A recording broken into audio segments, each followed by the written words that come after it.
The phone rang at 4047 on a Tuesday afternoon. Margaret Holloway called, former FBI, a client from 2 years back. Her voice shook. Someone robbed my vault. The key they used. She paused.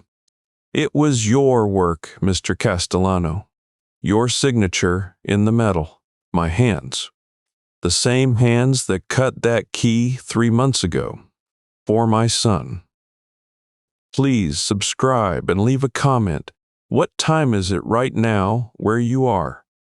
I read every single one. My name is Ned Castellano. I'm 62 years old, and I've spent 41 of those years cutting keys. The night after Margaret's call, I sat in my basement workshop. Steel shelving lined every wall. Filing cabinets Marcus called worthless held 41 volumes of handwritten entries documenting every key I'd ever cut, every client, every serial number, every photograph. My son dismissed these records as an old man's hobby. He never understood what they were. Evidence. The desert tortoises moved in their terrarium, one leg at a time, waiting for lettuce that wouldn't come until morning. I'd kept them for 12 years. They listened better than most people. Tonight, they heard me pull the first logbook from the shelf. Tash, 1983, the year everything started. I learned locksmithing from my father in Newark, New Jersey. Started at 14, standing on a milk crate to reach his workbench. Pop never talked much. His hands did. The angle of the file, the pressure on the blank, the way metal speaks if you know how to listen. We cut keys for the neighborhood, hardware stores, small businesses. Nothing fancy, but Pop had a rule. Document everything. Every key tells a story, he'd say. Write it down. Someday it matters. I thought he meant for warranty claims. Insurance disputes. The practical stuff. I never imagined his rule would help me catch my own son. By 1983, the Rust Belt was dying. Newark factories closed one after another. Pop's shop barely covered rent. When Lucia told me she was pregnant, I knew we had to leave. $800. That's what we had when the Greyhound pulled into Phoenix. $800 and a baby on the way. I found a strip mall storefront on Indian School Road with a for-lease sign in the window. The landlord wanted 6 months up front. I talked him down to 3. Castellano and Son Security. That's what I painted on the glass. The son was Marcus, still in Lucia's belly when I signed that lease. I pictured him standing beside me someday, learning the trade the way I'd learned from Pop. Cutting keys, building something. That's not what happened. The first year nearly killed us. Phoenix had plenty of locksmiths. Nobody knew my name. Lucia worked the counter while pregnant, answering phones, keeping books. I took every job that came through the door. Lockouts at 2 in the morning, rekeying apartments after break-ins, installing deadbolts for nervous widows who paid in cash. 6 months in, the hardware stores started sending overflow. Year 2, the banks called. Castellano does clean work. Castellano shows up when he says he will. Castellano keeps records. That last part mattered more than I knew. Insurance adjusters started calling. Could I verify when a key was cut? Could I prove a lock hadn't been tampered with? I pulled out my logbooks and showed them the entries. Date, time, client name, key type, serial number, photograph. They'd never seen anything like it. Within 5 years, I had contracts with 3 banks. 10 years I was consulting with Phoenix PD on burglary investigations. They'd bring me a key found at a crime scene, and I'd analyze the tool marks under magnification. Every locksmith develops unconscious habits.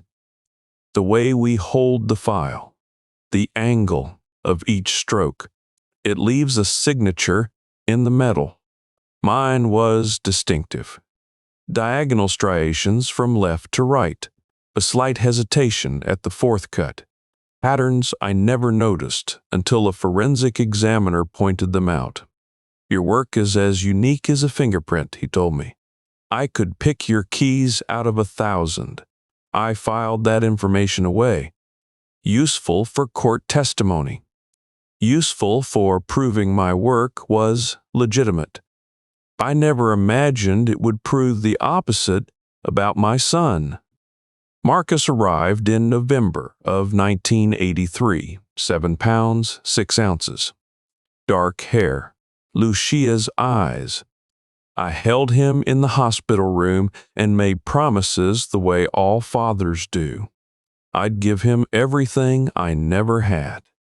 Opportunities, education, a future. I kept those promises. Private school. $62,000 over 13 years. I tracked every tuition check in a separate ledger. Not because I resented paying, but because Pop's rule was in my blood. Document everything. Then college, Arizona State University. Business degree. Marcus tried apprenticing one summer. Lasted 3 weeks. Too slow, he said. Too boring. The work requires patience. $120,000 for 4 years of tuition. Room and board. Books. A reliable car so he wouldn't have to take the bus. I wrote those checks without complaint because that's what fathers do. You invest in your children. You hope it pays off. After graduation, Marcus wanted a down payment on a house. $38,000. A good neighborhood, he said. Room to grow. Renee and I are thinking about starting a family. Renee, his wife, the woman who would later dismiss my life's work as worthless paper. I wrote the check. Looking back, I should have seen the pattern. Marcus never asked about the business. Never asked how we were doing. Never offered to help with the summer rush or cover a weekend shift. He asked for money. He received money. The cycle continued. But he was my son, my only child, the name on the sign. 5 years ago, Marcus proposed taking over client relations. Let me handle the banks, Pop. The high net worth installations. You focus on the workshop. It seemed reasonable. I was 57. The business side never interested me. I liked the work itself. The precision, the craft. Let Marcus handle the handshakes and the contracts. Let me cut keys. The arrangement worked. Or I thought it did. Lucia saw things I missed. My wife handled the books for 38 years. She knew every account, every invoice, every discrepancy. When Marcus brought Renee into the business side, Lucia started asking questions. The deposits don't match the contracts, she told me one night. There's money moving that I can't track. I told her Marcus probably updated the systems. New software, different categories. Nothing to worry about. Lucia kept a second set of books in the bedroom closet. I found them after she died. Pancreatic cancer announced itself 8 months ago. Stage 4. The doctors gave her 3 months. She lasted 11 weeks. I found her reading glasses on the nightstand the day after she died. The book beneath them was a mystery novel she'd never finish. Her recipe box still sat on the kitchen counter, the card for her lemon pound cake on top. I couldn't move them. Still can't. Marcus handled the funeral arrangements. He made the calls, booked the venue, ordered flowers. I was grateful. I could barely function. He showed up to the service in a new suit, designer label, a Rolex on his wrist that I'd never seen before. I wore my only black sport coat, the same one from my father's funeral 15 years earlier. After the service, Marcus pulled me aside. "Pop, we need to talk about practical matters." I stared at him. My wife's casket sat 20 feet away. "The life insurance," he said. "Mom's policy. We should get that sorted out. Make sure the paperwork's in order." $250,000. Lucia maintained that policy for 40 years. Never missed a payment. I told Marcus I'd handle it when I was ready. He didn't push. Not then. A month later, Renee convinced me to let her restructure the accounting. "Digital records," she said. "More efficient. Your paper system is outdated." I was grieving, exhausted. I agreed. She moved the books to her laptop, dismissed my archives as clutter, started talking about selling the family home. "You should downsize, Ned." Her voice carried a practiced flatness, rehearsed concern with nothing underneath. Something more manageable. A condo, maybe? "This place is too big for one person." The house where I raised Marcus. The house where Lucia died. Too big. I told her I'd think about it. I'm still thinking. The visits became infrequent after that. Marcus called less. When he did call, the warmth was gone. Transactions replaced conversations. At family dinners, he talked over me, dismissed my opinions about the business with a wave of his hand. "That's not how it works anymore, Pop." Renee would sigh when I mentioned the old days. The two of them would exchange glances. The kind of look Lucia and I used to share. Before, we needed words. I noticed. I said nothing. What could I say? Then the rush job started. 3 years ago, maybe longer. Marcus would bring me keys to duplicate. High security blanks. Medeco, Abloy, Primus. The kind that require verification, special authorization. Storage unit for a client, he'd explain. Friend of a friend needs a favor. Replacement for a lockout. I cut them without question. He was my son. Why would I question my own blood? The tortoises moved in their terrarium. One leg, then another, patient as stone. I opened the logbook from 3 months ago. September. October. The entries blurred together. Client names. Key types. Serial numbers. The September entries waited. Somewhere in these pages was a Metico M3 high security key. Authorization. M. Castellano. Client. Storage facility. Rush job. I turned the page. The clock on the wall read 11:47 p.m. The smell of old paper and machine oil filled the room. 41 years of evidence surrounded me, and somewhere in these pages was proof of what my son had become. Marcus thought I was old, slow, senile. He called my records worthless while standing in a room full of truth. I looked at the tortoises. He made a mistake, I told them. He forgot who taught him about patience. I turned another page, preparing to search for the entry that would confirm my worst fears. My son had asked me to cut a key. I remembered his face that day, the way he'd stood in my workshop and watched me work. The answer was here, in my own handwriting, in my own meticulous records. I steeled myself for what I might find. The September entry sat on page 47. I found it at 2014 in the morning, the clock on the wall ticking like a metronome. My magnifying lamp threw a circle of harsh light across the logbook, and there it was in my own handwriting. September 12th, 2024. Medico M3 High Security. Authorization, Ned Castellano. Client, storage facility. Rush job. I remembered the day. Marcus had come into the workshop around closing time, that easy smile on his face. Pop, I need a favor. Clients locked out of their storage unit. Can you cut this tonight? I'd cut it. Of course I'd cut it. Why wouldn't I cut a key for my own son? I turned back through the pages. August. July. June.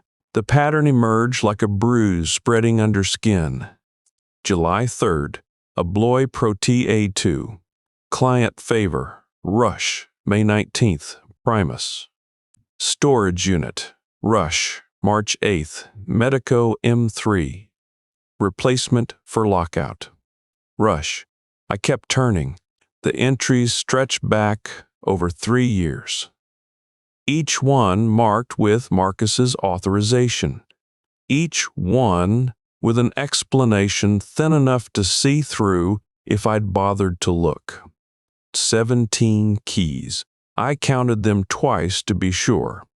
17 high-security keys, all requested by my son with excuses I'd swallowed without chewing.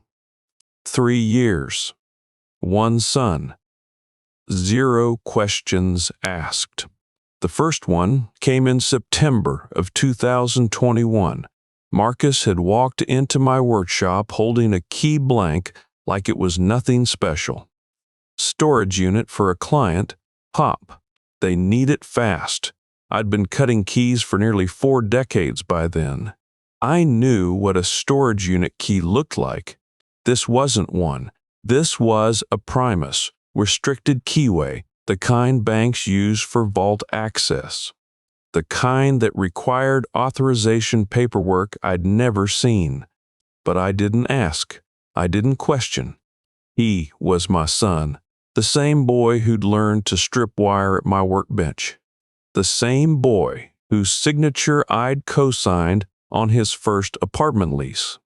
The thought of interrogating him felt wrong, like accusing him of something before he'd done anything. So I cut the key, logged it in my book, and handed it over. Good work as always, Pop, Marcus had said. Then he'd left. That was how it started. 1 key, 1 favor, 1 moment where I chose trust over suspicion because suspicion felt like betrayal. The next request came 3 months later. Then another, then another. Each time, the same pattern. Rush job. Thin explanation. My hands doing work, my mind refused to examine. I pulled another logbook from the shelf. 2022. The entries multiplied. Marcus was requesting keys every 2 or 3 months now. Always high security. Always with that same easy confidence. Friend of a friend needs help. Client lost their key. Emergency replacement. I'd believed all of it. Every word. The disrespect had crept in so gradually, I almost missed it. Like finding rot behind good drywall. Once you see it, you can't unsee it. I remembered a dinner at Marcus's house, maybe 2 years ago.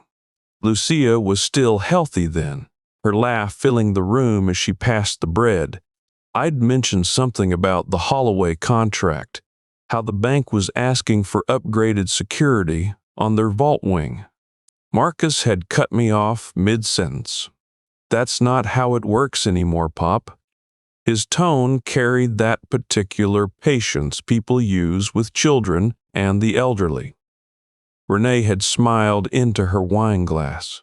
The two of them had exchanged a look, the kind married couples develop when they share a private joke. I was the joke. The exclusions started after that. Business meetings I wasn't invited to. Client calls I didn't hear about until the contracts were signed. Decisions made about Castellano and Son that I learned about through paperwork rather than conversation. You focus on the workshop, Marcus had said. Let me handle the business side.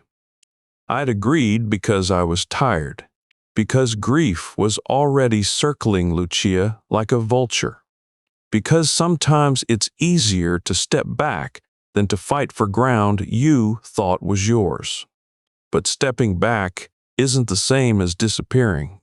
I was still the name on the sign, still the hands that did the work, still the signature on every insurance bond and security certification. Marcus forgot that, or maybe he never understood it. The nights during Lucia's illness came back to me now. 11 weeks from diagnosis to death.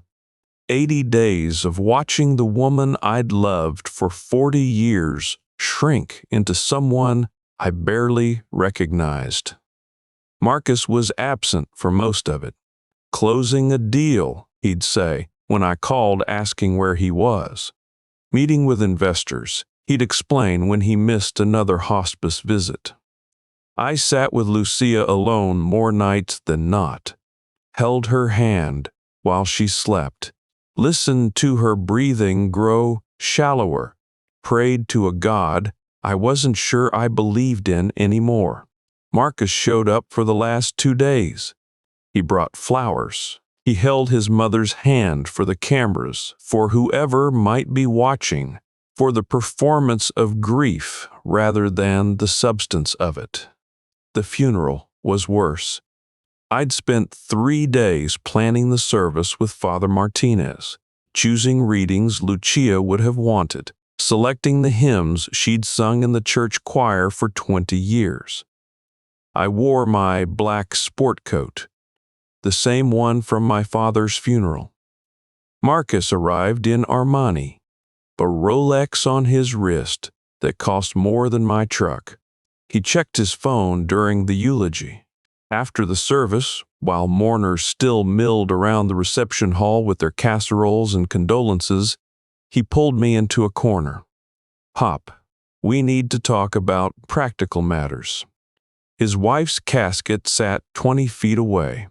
Her flowers were still fresh. "The life insurance," Marcus continued. "Mom's policy. We should get that sorted out." I'd stared at him, this stranger wearing my son's face. $250,000. I'd known the policy amount because Lucia and I had reviewed our finances every January, the same way we'd done for 4 decades. She'd maintained that policy without missing a single payment. I told Marcus I'd handle it when I was ready. He didn't push. Not that day, but Renee did, a month later. She convinced me to let her restructure the accounting. "Digital records," she'd said, "more efficient than your paper system." I'd been too tired to argue, too broken to care about filing cabinets and spreadsheets. I signed whatever she put in front of me, or I thought I did. The financial records sat in a box Renee had left in my basement. I hadn't touched them in 7 months. Tonight, I pulled them out, spreading bank statements across my workbench beside the logbooks. The life insurance payout showed on a statement from April. $165,000. Deposited to my account on April 14th. I checked the figure 3 times. $165,000, not $250,000. $85,000 had vanished. My hands were steady as I searched the box for more documents. Decades of working with delicate mechanisms had taught me to control my movements even when everything inside was shaking. I found the answer in a manila folder marked Estate Documents. Power of attorney, financial authority. My name typed at the bottom with a signature that looked like mine but wasn't. The document authorized the transfer of $85,000 to an account I'd never seen. I carried the document to my magnifying lamp and examined the signature under 10 times magnification. Competent work. Someone had studied my handwriting, practiced the loops and angles, gotten the overall shape right. Same mistake. An apprentice makes copying a master's cuts. Close enough to fool most people. Not close enough to fool the original. But I'd been signing my name for 62 years. I knew every hesitation, every unconscious habit, every way my hand moved when I wrote Ned Castellano. This signature was too smooth, too confident. My real signature had a slight hitch between the N and the E, a remnant of the way my father taught me cursive as a boy. The forger had missed it. Marcus and Renee had stolen $85,000 from Lucia's death benefit. They'd forged my signature to do it. While I sat in an empty house learning how to live without my wife, they'd been draining her insurance policy to cover expenses I knew nothing about. Something shifted in me that night. Not anger, though anger was there. Something colder, harder, like finding rot behind good drywall. Once you see it, you can't unsee it. The same feeling I'd had the night I fired my first foreman for stealing copper wire from a job site. The recognition that someone had crossed a line that couldn't be uncrossed. I needed more than my own suspicions. I needed outside confirmation. Phil Barton had been my apprentice 30 years ago. Skinny kid from Mesa who showed up looking for work and stayed long enough to learn the trade properly. He ran his own shop now, smaller than Castellano and Son, but solid. Honest work. We'd stayed in touch over the decades, trading referrals, sharing drinks at trade association meetings. I drove to Mesa the next afternoon. Phil's shop sat in a strip mall off Main Street, wedged between a dry cleaner and a nail salon. The sign read, Barton Security Services in letters that needed repainting. His key blanks were organized the way I'd taught him, alphabetical by manufacturer. Phil looked up from his workbench when I walked in. The smile on his face lasted about 2 seconds before something else replaced it. Ned. He wiped his hands on a rag, not meeting my eyes. What brings you out this way? I need to ask you something, Phil. He moved behind the counter, putting distance between us. Sure, what's on your mind? What are people saying about my shop? Phil's hand stopped moving. The rag hung limp between his fingers. What do you mean? I leaned against the counter. You hear things at the association meetings. Rumors. Talk. I need to know what you've heard about Castellano and Son. The silence stretched between us. Phil stared at a point somewhere over my shoulder, jaw working like he was chewing on words he didn't want to swallow. Ned, I don't want to. Tell me. He finally met my eyes. Something in my face must have convinced him, because his shoulders dropped and the words came out like he'd been holding them underwater. There's been talk for about 18 months now. Some of the guys at the quarterly meetings, they've noticed a pattern. Phil wiped his hands on a rag that was already clean. What kind of pattern? Thefts. Phil's voice dropped even though the shop was empty. At banks, safe deposit boxes, businesses with high security vaults. And they all have one thing in common. He paused. They were all serviced by Castellano and Son. My chest tightened, but I kept my face still. Go on. People are asking questions, Ned. Wondering if maybe the famous Castellano name is covering something dirty. Wondering if you've gone crooked. You didn't think to tell me this? Phil looked at the floor. I didn't want to believe it. You trained me. You taught me everything I know about this business. I kept telling myself there had to be an explanation, that Ned Castellano would never.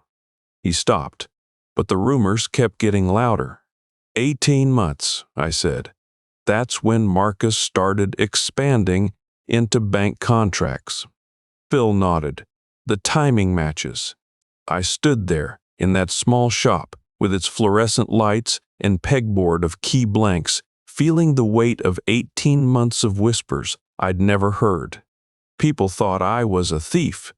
People thought I'd betrayed every principle I'd spent 41 years building my reputation on. And they were half right. Someone at Castellano and Son was stealing, just not the Castellano they suspected. Thank you for telling me, I said. Phil looked up. Ned, if there's anything I can do. You've done it. I turned toward the door. You finally told the truth. Back home, I spread the 17 rush job entries across my workbench. Dates on the left, key types in the middle, Marcus's excuses on the right. A pattern emerged when I laid them out chronologically. The requests clustered around the same dates each year. Spring and fall, the times when wealthy retirees typically checked their safe deposit boxes before snowbird season or summer travel. Marcus had learned their schedules. He'd figured out when the boxes would sit unopened for months. He'd used that knowledge to steal, and he'd used my hands to do it. I needed something to eat. Couldn't remember the last time I'd had a real meal. I walked upstairs to the kitchen, moving through rooms that still smelled faintly of Lucia's perfume. Her recipe box sat on the counter where she'd left it 8 months ago. The dented tin with painted strawberries, her mother's before, it was hers. I hadn't touched it since she died. Couldn't bring myself to move it, to open it, to admit that the woman who'd written those recipes would never cook from them again. But something made me reach for it now. Comfort, maybe. The need to feel close to her in a house full of ghosts. I lifted the lid. The tin smelled faintly of vanilla and flour. Lucia's hands preserved in scent. The cards were organized the way Lucia organized everything, alphabetically by dish. Braciole, cavatelli, chicken piccata. I flipped through them, her handwriting bringing her back to me in fragments. Ingredients she'd adjusted over the years. Notes in the margins about what worked and what didn't. Then I found something that didn't belong. Tucked between her grandmother's marinara and her Sunday gravy, a folded piece of notebook paper. I recognized Lucia's handwriting immediately, but this wasn't a recipe. The letters were shakier than usual, written by a hand weakened by illness. The date at the top read January 2024, 1 month before her diagnosis. Company books don't add up. Transfers I don't recognize. $12K to account, ending 4471, no invoice. $8K to holding company, no client name. Ask Marcus about deposit discrepancies. My wife had noticed something wrong. While cancer was already growing inside her, she'd been watching the numbers, and seen patterns that didn't make sense. I unfolded another note, dated 3 weeks later. Renee locked me out of QuickBooks. Said she's upgrading the system. Can't verify the transfers now. Talked to Ned. She never talked to me. The diagnosis came 2 weeks after that second note. After that, there was no time for business discussions. No time for anything except saying goodbye. The third note, dated 4 days before she went into hospice. Marcus spending more than he's earning. The Rolex, the car, the trips. Where is the money coming from? Ned needs to check the books. She'd tried to warn me. My dying wife had seen the truth and tried to leave me a map, hidden among her recipes where she knew I'd eventually find it. I sat at the kitchen table with her notes spread before me and felt the last piece of my denial crumble. Marcus wasn't just stealing from strangers. He'd stolen from his mother's grave. He'd watched her die while running schemes she'd nearly uncovered. He'd stood at her funeral checking his Rolex and planning his next theft. The son I'd raised was gone. Maybe he'd never existed. Maybe I'd been cutting keys for a stranger all along. I gathered Lucia's notes and carried them down to my workshop, filed them in a folder marked Evidence, set them beside the logbooks and the forged power of attorney and the bank statements showing missing money. The tortoises watched from their terrarium, patient as always. 41 years of records, I told them. 41 years of proof. I turned off the lamp and sat in darkness. The betrayal ran deeper than stolen insurance money, deeper than keys cut for crimes I didn't understand. My wife had died trying to tell me the truth, and I'd been too lost in grief to hear her. But I heard her now. Her handwriting waited on my workbench beside the tortoises. Evidence she'd gathered while dying. Evidence I'd finally found. 3 days after I found the September entry in my logbook, Margaret Holloway called. Her voice carried none of the accusation I'd spent 72 hours preparing to face.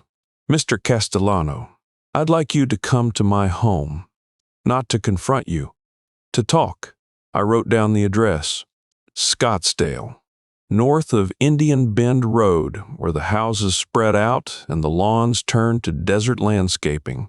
10 o'clock tomorrow, she said. Come alone. The drive took 40 minutes. I wore my good sport coat, the charcoal one Lucia had picked out for our 40th anniversary.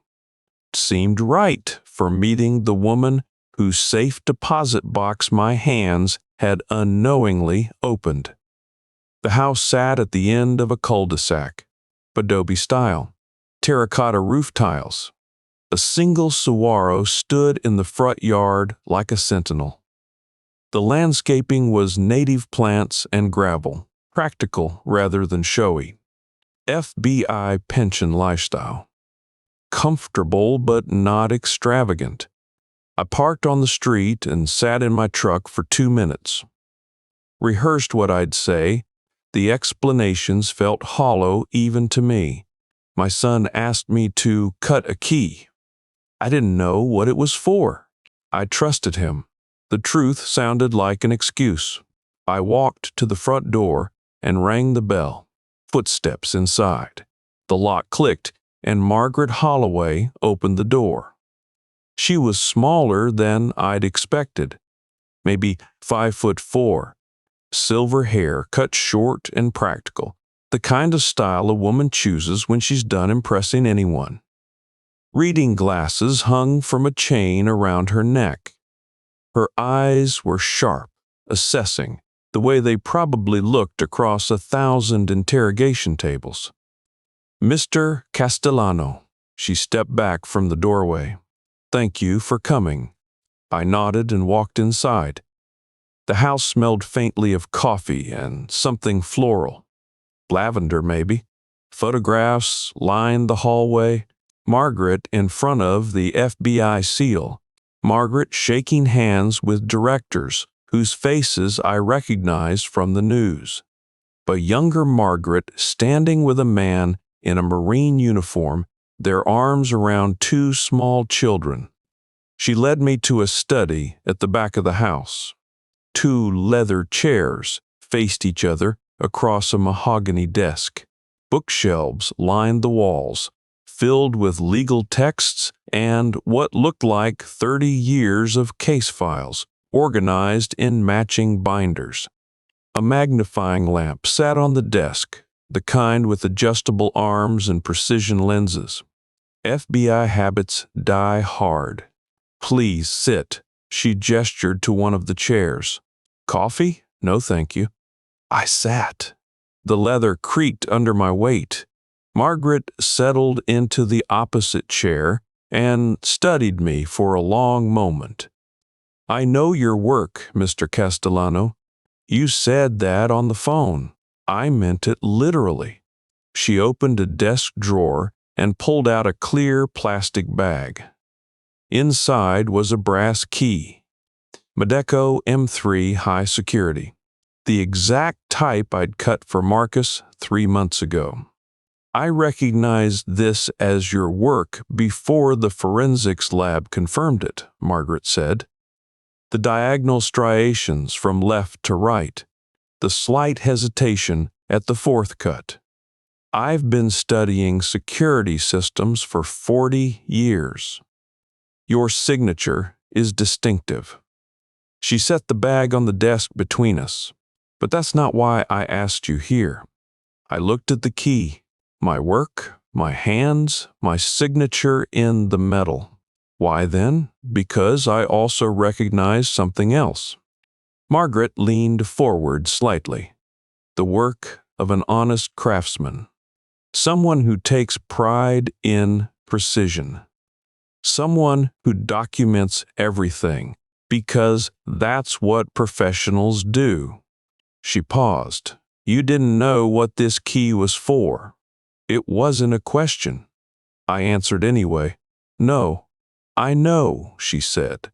"I spent 30 years interrogating people, Mr. Castellano. Reading faces, separating liars from the deceived. You're not a thief, you're a victim." The word hit harder than I expected. Victim, that's what I was. A man whose own son had turned his hands into weapons. "That key," I said, "the one in the bag. I cut it 3 months ago. My son Marcus asked me to make it. Said it was for a storage unit. A rush job. I found the entry in my logbook. September 12th, Medico M3 high security. Authorization, Ned Castellano." Margaret nodded. I suspected as much. After my box was robbed, I researched Castellano and Son. Looked into who had access to your equipment. Who handled client relations. She reached into the drawer again and pulled out a manila folder. "Your son has been busy." I didn't touch the folder. Just stared at it. How bad? Margaret opened the folder and spread papers across the desk. Photographs, bank statements, police reports from 3 different states, 23 safe deposit boxes, she said. Over 3 years. Arizona, Nevada, New Mexico, the FBI joined the investigation when the pattern crossed state lines. I looked at the photographs. Safe deposit vaults with empty boxes. Evidence markers. Crime scene tape. Total stolen value is over $2 million. Margaret's voice was steady, clinical. Cash.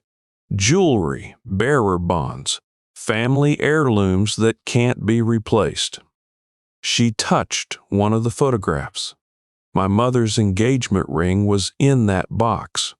180,000 in bearer bonds.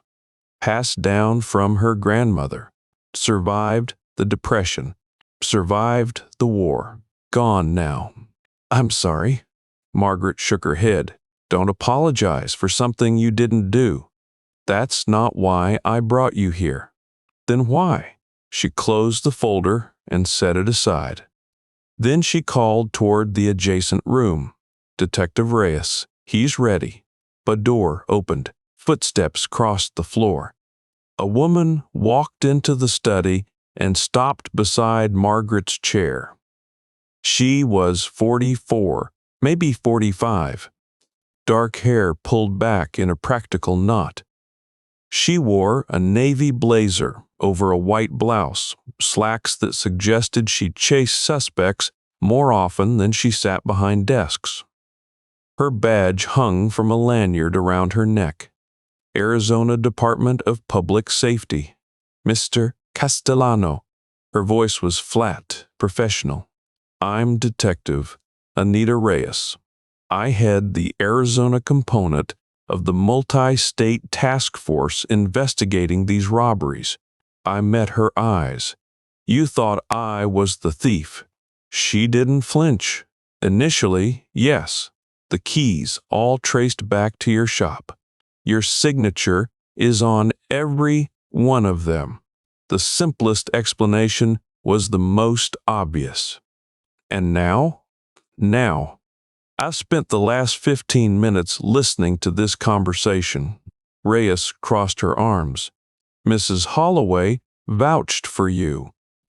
Your reaction to the documents confirms her assessment. You're not an accomplice. You're an unwitting participant. Is there a difference legally?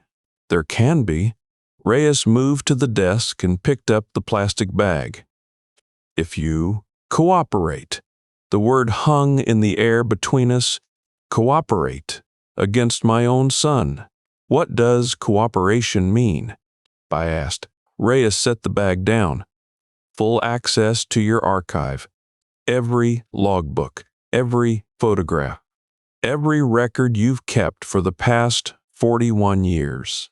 I nodded. That's easy. I also have financial documents. Bank statements showing a forged power of attorney. $85,000 missing from my wife's life insurance. And notes. I paused.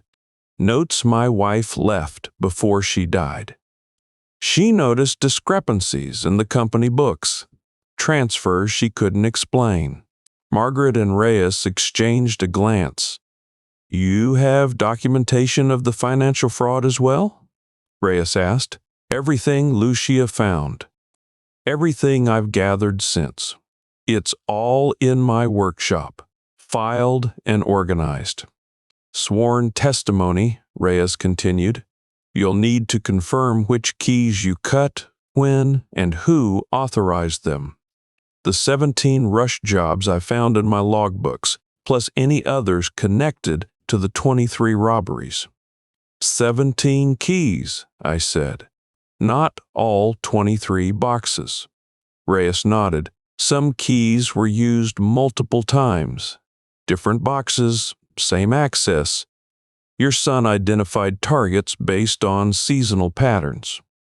Wealthy retirees checking their boxes before travel. Boxes that would sit unopened for months. I can testify to everything I know. And one more thing. Reyes paused. We need you to wear a wire. The silence stretched between us. I felt Margaret watching me, felt Reyes waiting for my response, felt the weight of 41 years pressing down on my shoulders. You want me to record my son. Arizona is a one-party consent state, Reyes said. Any conversation you have with him is legally recordable.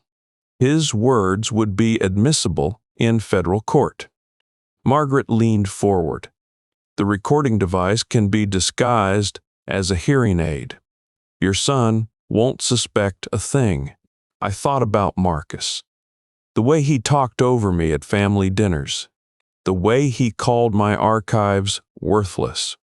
The way he checked his Rolex during Lucia's funeral. He thinks I'm old, I said quietly. Slow, senile, that's our advantage. Reyes's expression didn't change. I looked at the photographs spread across Margaret's desk. The empty vaults, the police reports from 3 states, the key I'd cut with my own hands. What about Renee, my daughter-in-law? Is she involved? Reyes and Margaret exchanged a look. Something passed between them. We traced shell companies laundering proceeds from the robberies, Reyes said. 3 LLCs registered through a Nevada agent. All connected to Renee Castellano's signature and social security number. My chest tightened. 3 LLCs Nevada registration. The same state where Marcus took his gambling trips. The scheme was a partnership, Reyes continued. Your son identified targets and obtained keys through your shop. Your daughter-in-law laundered the proceeds through her shell company network. They've been working together from the beginning. I sat very still. Something harder settled behind my sternum, more deliberate. The recognition that the betrayal ran through every branch of my family tree. Margaret reached across the desk and touched my arm. Mr. Castellano, Ned, I know this is difficult. I know you came here expecting accusation and found alliance instead. But we need you. Without your archive, without your testimony, these cases are circumstantial at best. And with them, Reyes said, we have an airtight prosecution, federal charges for the interstate theft, state charges in 3 jurisdictions, money laundering, fraud. Your son and daughter-in-law will face 20 years each. 20 years. Marcus would be 58 when he got out. Renee would be 55. Their lives effectively over. I thought about the forged power of attorney in my basement, the $85,000 stolen from Lucia's insurance, the 17 rush jobs I'd logged over 3 years, the rumors Phil had heard at trade association meetings. Reyes waited. I thought about what 20 years meant for Marcus, for me. Then I thought about Tommy, my grandson, 14 years old, the same age I was when my father first put a file in my hand and showed me how to read the language of metal. Tommy came to the workshop every Saturday afternoon.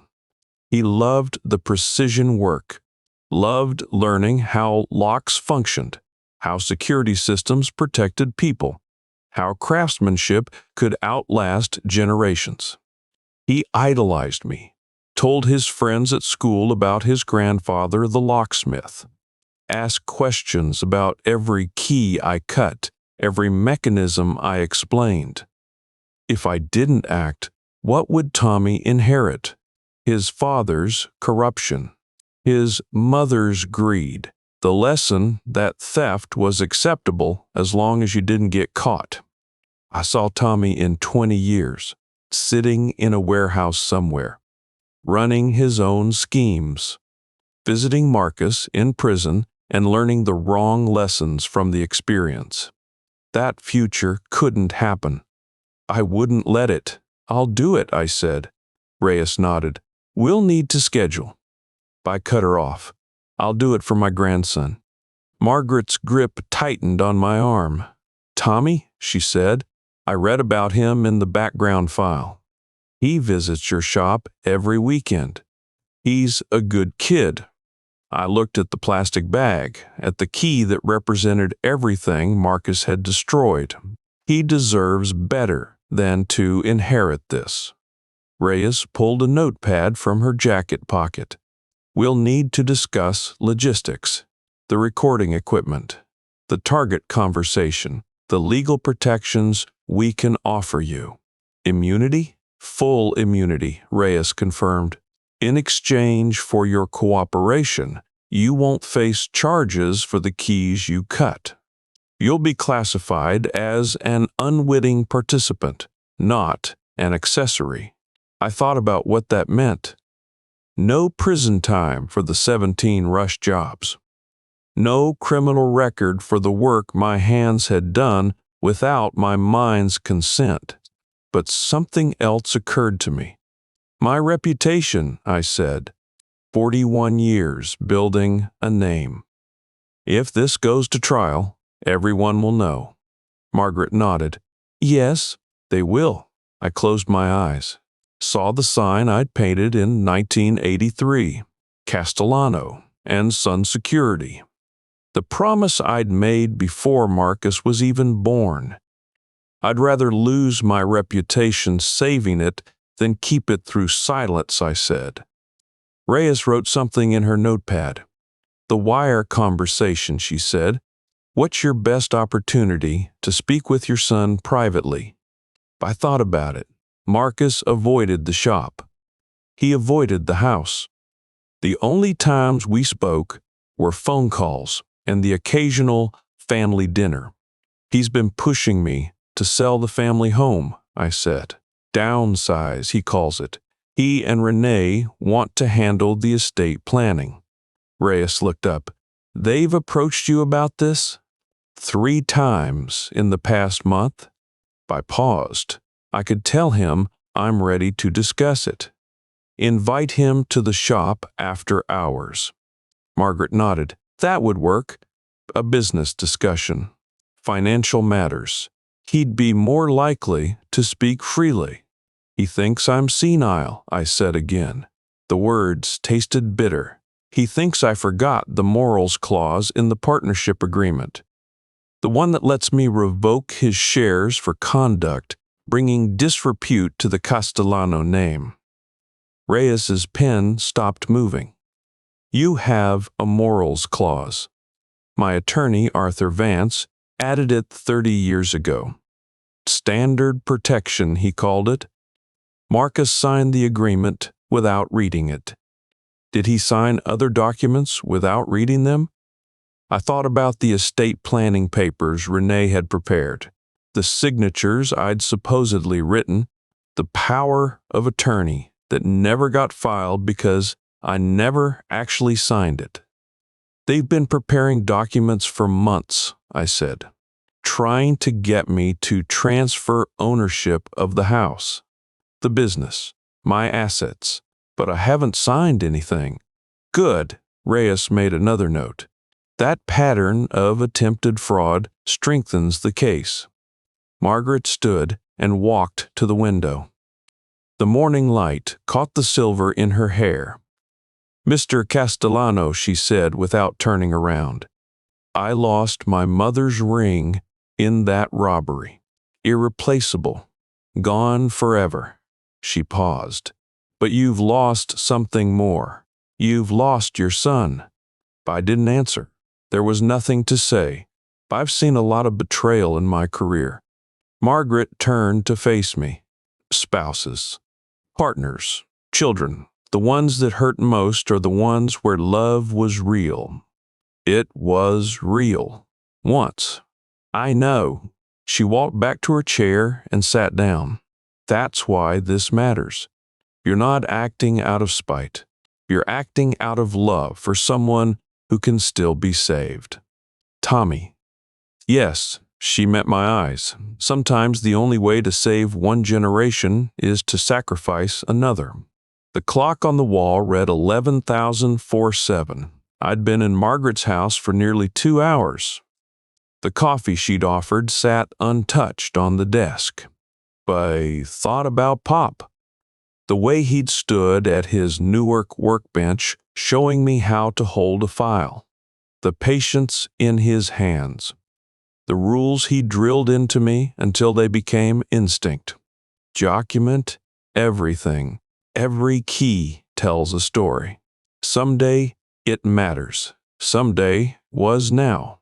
I looked at Detective Reyes. "When do we start?" She pulled a small plastic case from her jacket pocket and set it on the desk. "Now," she said, "this is the recording device. It's designed to look exactly like a standard hearing aid. Your son won't notice the difference." I picked up the case. Inside, a small device that looked unremarkable. Flesh-colored plastic. Standard behind-the-ear design. How do I activate it? She walked me through the procedure. Simple enough. The same way I'd activate any hearing aid. "The recording is stored digitally," she explained. "After the conversation, you'll return the device to me. Chain of custody must be maintained for the recording to be admissible." I nodded, put the case in my pocket. Margaret stood and extended her hand. "Thank you, Ned." I shook it. Her grip was firm, steady. "Thank you for seeing what I am instead of what I looked like." She smiled. 30 years in the FBI. You learn to read people." Reyes walked me to the door. "One more thing," she said as I stepped onto the porch. "Your son and daughter-in-law don't know we're watching. They think the investigation is cold. That's our second advantage." "Underestimate the old man," I said. "Let them keep thinking." She nodded once. I walked to my truck. The Scottsdale sun beat down on the hood, turning the metal hot enough to burn. I stood there for a moment, looking back at Margaret's house. 2 victims, 2 allies, 1 chance to protect Tommy from inheriting his father's corruption. I got in the truck and started the engine. The drive home took 40 minutes. I spent most of it thinking about the wire. The conversation I'd need to have with Marcus. The words I'd choose to make him feel safe enough to confess. He thought I was senile. Thought my archives were worthless. Thought he'd gotten away with everything. He was about to learn different. Pop's voice echoed in my memory as I pulled into my driveway. "Document everything. Every key tells a story." Marcus had forgotten who taught him about patience. Forgotten that a good locksmith always keeps a master key. I walked into my house and sat down at the kitchen table. Lucia's recipe box waited on the counter where she'd left it. Her notes about the discrepancies, her warnings from beyond the grave. Tomorrow I'd call Marcus. Tell him I was ready to discuss the estate. Invite him to the shop for a conversation about the future of Castellano and Son. The recording device sat in my pocket like a promise. For Tommy, I whispered to the empty room, for the boy who deserves better than this. The tortoises in the basement would hear all about it tonight. They were good listeners, patient as stone. The documentation started Monday morning at 7. Detective Reyes arrived with 2 boxes of equipment and web, a forensic accountant the task force had brought in to trace the money. He was a thin man in his 50s who wore reading glasses on a chain and carried a laptop bag that looked like it had seen 30 years of numbers. My basement workshop became a processing center.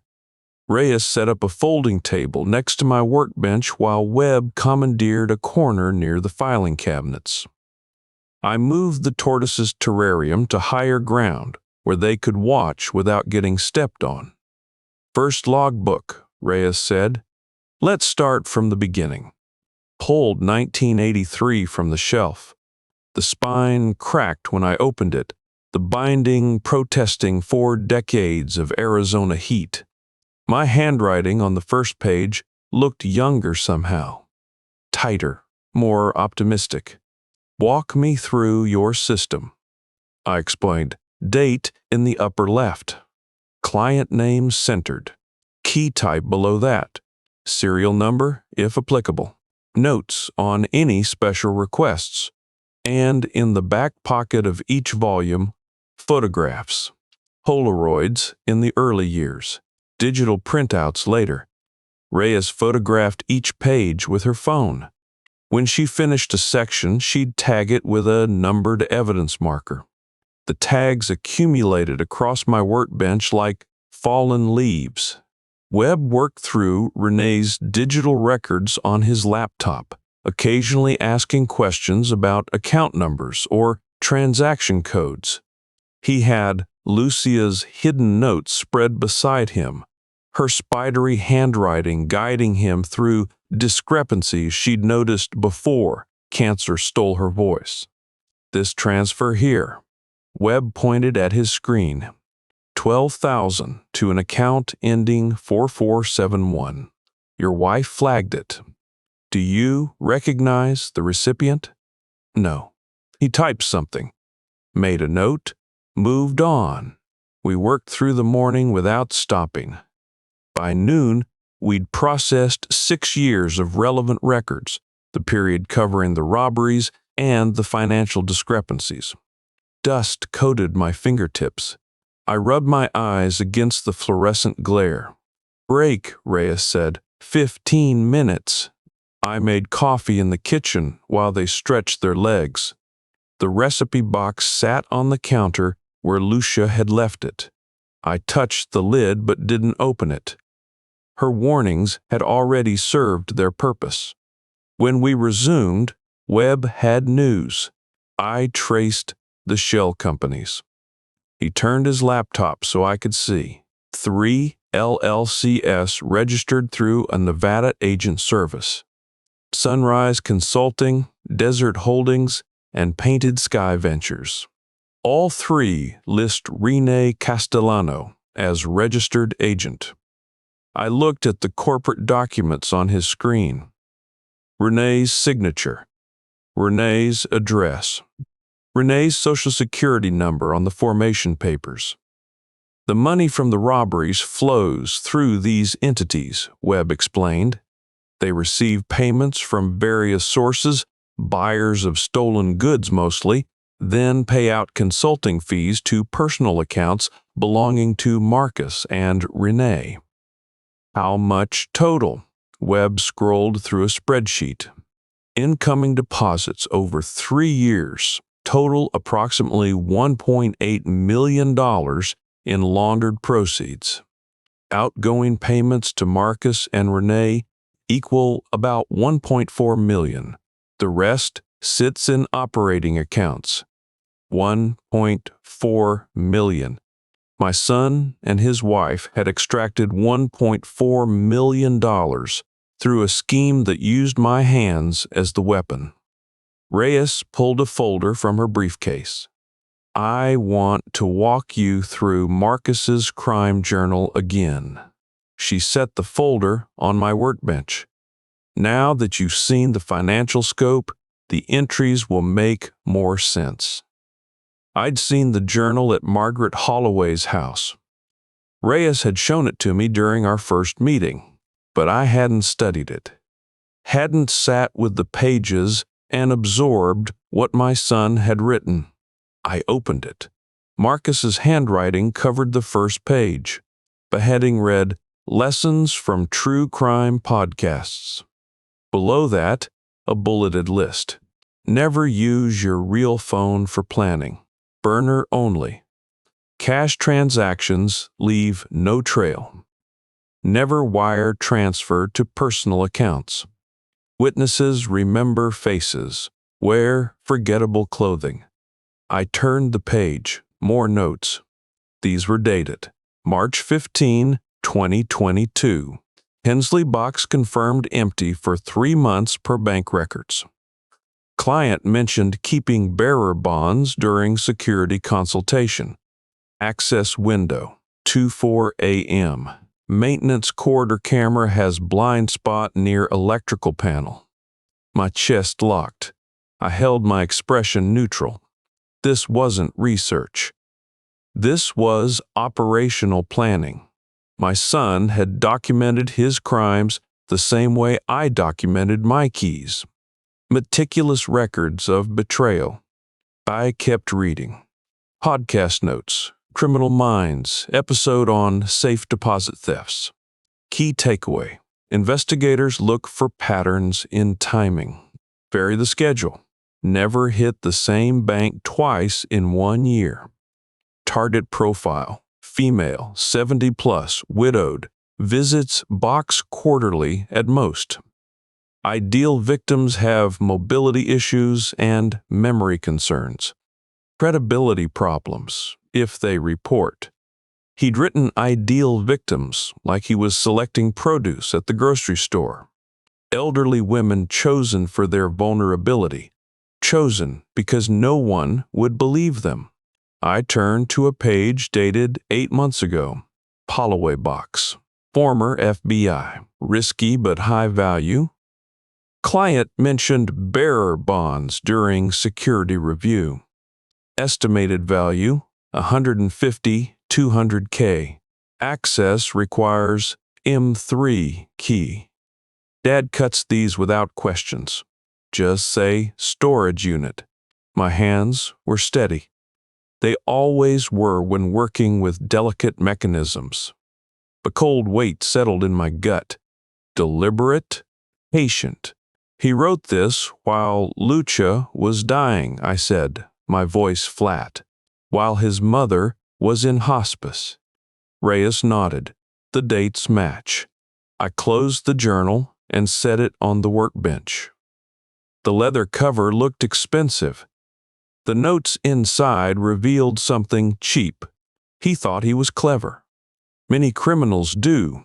Reyes took the journal back, returned it to its evidence folder. They study what went wrong for others. They believe they'll do better. He took notes on podcasts about how not to get caught, and then documented every crime in his own handwriting. Reyes's expression didn't change. We see it constantly. The arrogance, the certainty that rules apply to everyone else. I thought about Marcus checking his Rolex during Lucia's funeral, the new suits, the Vegas trips, the way he dismissed my archives as worthless while keeping his own records of theft. He didn't think I'd ever find this. He didn't think you'd ever look. Reyes set the folder aside. He assumed you were too old, too distracted by grief, too trusting of your own son. Webb looked up from his laptop. The dates lined up. The gambling debts drove the timeline. What do you mean? He turned the screen toward me. Financial records we subpoenaed from various sources. Your son's credit history shows a pattern starting 5 years ago. I looked at the documents. Credit card statements, bank records, wire transfer receipts. After a Las Vegas trip in 2019, Webb continued, Marcus opened 3 new credit cards. Within 6 months, he'd maxed all of them. Cash advances totaling $42,000. Gambling? Sports betting primarily. Webb scrolled through the records. He refinanced his house the following year, took out $160,000 in equity. That money disappeared within 18 months. I did the math, $42,000 in credit cards, $160,000 in equity. That was $200,000 gone before the first robbery. The thefts began in September 2021, Reyes said. 3 months after the equity ran out. He was desperate. He was in debt to people who don't file lawsuits when you miss payments. Webb pulled up another document. We identified connections to unlicensed betting operations, the kind that employ collection specialists. How much does he owe now? Webb checked his notes. $340,000. Give or take. The number hung in the air. $340,000. More than he'd stolen from me. More than he could ever pay back legitimately. That's why he escalated, Reyes said. The debts kept growing. The payments couldn't keep up. He needed bigger scores.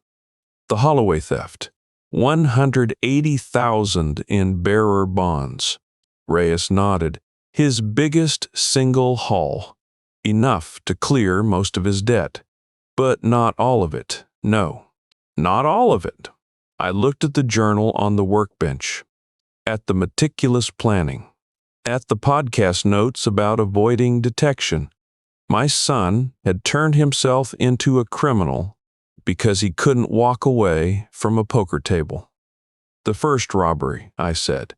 Do you know which one? Webb checked his files. September 2021. A woman named Patricia Kellerman, 84 years old, widow.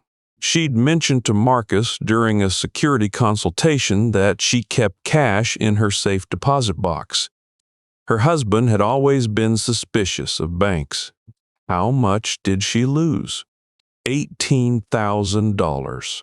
Webb's voice was flat, factual. She didn't notice for 4 months. I remembered Patricia Kellerman, a small woman with a silver-handled cane. She'd hired us to upgrade her home security after her husband died. Marcus handled the consultation. I never met her face to face. That was the beginning, Reyes said. One comment about cash in a safe deposit box. One high-security key requested as a rush job. One father who trusted his son without question. The documents spread across my workbench told the rest. 23 robberies across 3 states. 17 keys I'd cut with my own hands. Millions in stolen property. Elderly victims chosen for their credibility problems. I built a reputation for 41 years.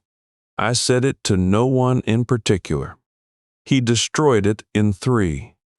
Reyes reached into her briefcase again. This time she pulled out a small plastic case. Inside was the recording device I'd agreed to wear. It's time to discuss the mechanics, she said. The device looked like my regular hearing aid. Flesh-colored plastic.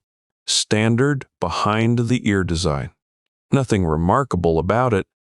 8 hours of battery life. Reyes opened the case and showed me the activation switch. Simple mechanism. You'll practice until it's automatic. I picked up the device, turned it over in my hands. The weight was identical to my actual hearing aid. What do you need him to say? Everything. Reyes pulled out a notepad. The scope of the scheme. Renee's involvement. The gambling debts. The target selection. The shell companies. If he admits to any of it on tape, combined with the documentary evidence, we have an unbeatable case. And if he denies everything, then we use the paper trail. Reyes gestured at the logbooks, the journal, the financial record spread across every surface. But a confession makes it clean. No defense attorney can argue around his own words. He thinks I'm senile. That's our advantage. Reyes met my eyes. He'll speak freely around someone he doesn't consider a threat. I fitted the device into my ear. It felt natural, unremarkable. You mentioned calling an attorney, Reyes said, about business documents. Arthur Vance. I removed the device and set it back in its case. He drafted the original Castellano and Son partnership agreement 30 years ago. When can you meet with him? Tomorrow, if he's available. Good. Find out what options the partnership documents give you. We need to know your legal position before the confrontation. I called Arthur that evening after Reyes and Webb had packed up their equipment and left. He answered on the third ring, his voice carrying the same formal warmth I remembered from 30 years of legal advice. "Ned, I've been meaning to reach out. How are you holding up? I need to see you, Arthur. Tomorrow, if possible." "Of course." "Is this about Lucia's estate?" "It's about Marcus." A pause on the line. Arthur had known my family since before Marcus was born.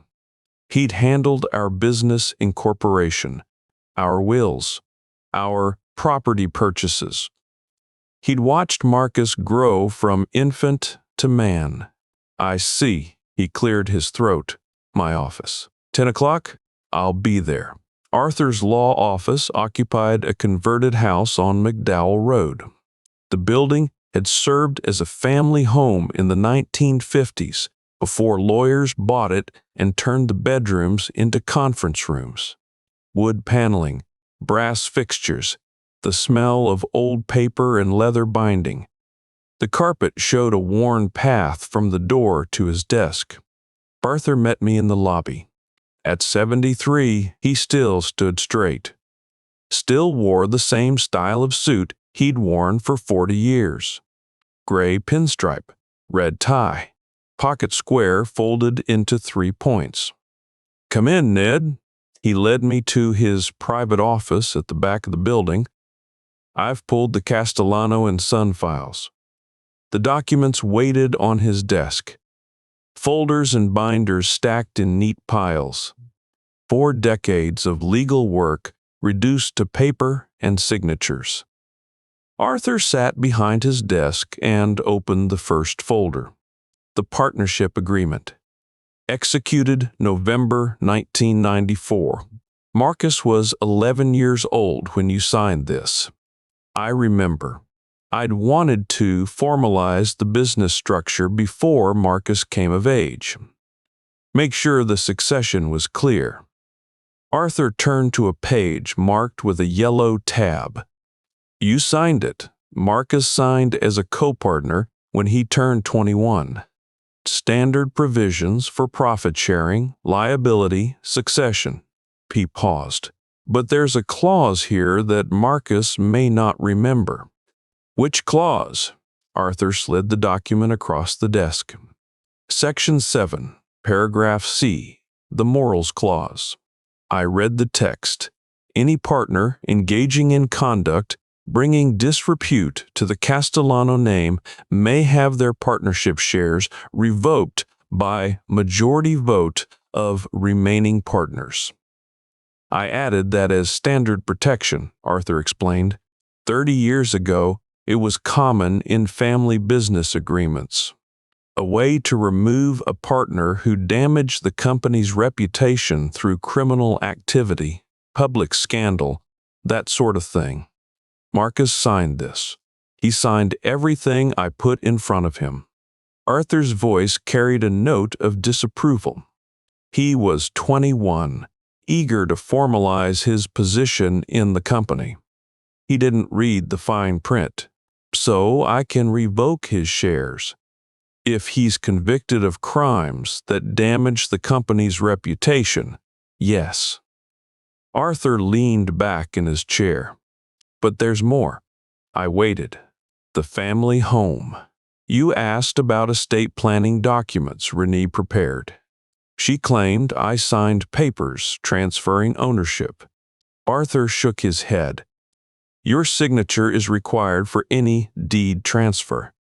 And not just any signature. Notarized, witnessed, filed with the county recorder's office." "None of that happened." "Correct." Arthur pulled another folder from the stack. "I checked the county records this morning. Your home's deed remains in your name. No transfers. No liens. No encumbrances. But Renee prepared documents. Prepare is not the same as file." Arthur opened the folder. "She created the paperwork, forged your signature, but never completed the process. The documents are worthless without proper filing." "Why wouldn't she file them?" "Because a notary, would have required your presence. Arthur's expression hardened. She could forge a signature on paper. She couldn't forge you standing in a notary's office showing identification. I sat back in my chair. The relief should have felt good. Instead, it felt hollow. They think they own something they don't. They believe they're inheritors in waiting. Arthur closed the folder, but you retain full control of your assets. The business, the home, everything. I drove home with the partnership agreement on the passenger seat, the morals clause, the unsigned estate documents. Legal weapons Arthur had forged 30 years ago without knowing they'd be needed. That evening, I sat in my workshop with the lights off. The tortoises moved in their terrarium, one leg at a time, patient as always. I talked to them the way I'd talked to them since Lucia died. Quiet words in an empty room. The only audience I could trust. 41 years. I built it all with these hands. The business, the reputation, the name on the sign. I arranged the evidence folders while I spoke. The tortoises watched without judgment. And now these hands will tear it down. I picked up the recording device from its case, fitted it into my ear, practiced the activation until the motion became automatic. Marcus thought I was senile, thought my archives were worthless, thought he'd gotten away with everything because his father was too old and deaf to notice. He was about to learn different. Marcus arrived at Castellano and Son Security at 647 on a Tuesday evening. The BMW pulled into the spot closest to the door, the spot I'd painted reserved for customers 30 years ago. Marcus checked his Rolex before getting out, adjusted his tie in the side mirror, straightened the lapels of a suit that cost more than my first month's rent when I opened this shop. The bell above the door chimed as he walked in. That bell had announced 41 years of customers. Tonight it announced the end of something else. Pop. Marcus spread his hands like he was greeting an old friend at a cocktail party. What's this about? I've got dinner reservations at 8. The fluorescent lights buzzed overhead. The smell of metal shavings and machine oil filled the air, the same smell that had soaked into these walls since 1983. Marcus wrinkled his nose. He'd called this place outdated for years. Said we needed to modernize. Said the future was in digital security, not old men with files and key blanks. I stood behind my workbench, the same workbench where I'd taught him to identify key profiles when he was 12. The same workbench where I'd cut 17 keys for him over 3 years without asking a single question. Close the door, I said. He raised an eyebrow, but pushed the door shut. The lock clicked into place. The street noise disappeared. We were alone in 41 years of my life's work. You sounded serious on the phone. Marcus walked toward the counter, hands in his pockets. Something about business documents? I said nothing. Let the silence work. His foot started bouncing. Tell I'd noticed years ago but never connected to anything important. His fingers tapped against his thigh. The smile stayed fixed, but his eyes moved around the workshop, counting exits, looking for traps. Pop, I don't have all night. If this is about the estate planning, Renee and I can come back this weekend. This isn't about estate planning. He stopped moving. I pulled a folder from beneath the workbench and opened it on the counter. 17 entries spread across the surface. dates, key types, authorization codes, all in my handwriting. I want to ask you about these rush jobs, I said. Marcus glanced at the papers. His expression didn't change, but his foot bounced faster. What about them? September 12th, 2024. Medico M3 High Security. You said it was for a storage unit. I touched the entry. July 3rd. Abloy Pro T2. Client favor. May 19th.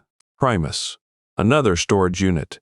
I looked up at him. 17 keys over 3 years. All high security. All requested by you. Marcus shrugged. That's the business, Pop. Clients need keys. I handle client relations. You cut the keys. That's the arrangement. These aren't standard commercial keys. They're for commercial clients. Storage units don't use Primus locks. His smile flickered. Some do. Which ones? What?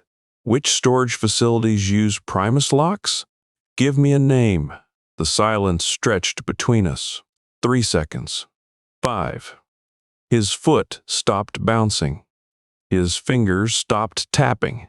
The mask was still there, but something behind it had shifted. Pop.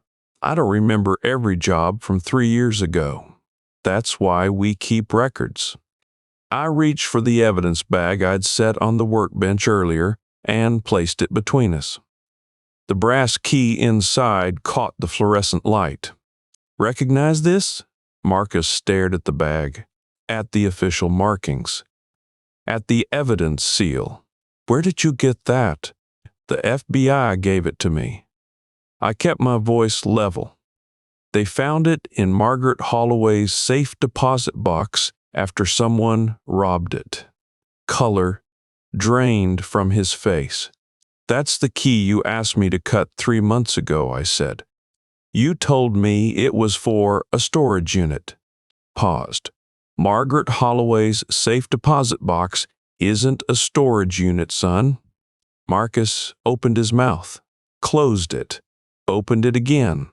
I don't know what you're talking about. You asked me to cut it on September 12th. I showed you to the door. You said it was urgent, a client emergency. You stood right there and watched me work. Hop. His voice had lost its certainty. There must be some mistake. No mistake. The forensics lab matched the tool marks.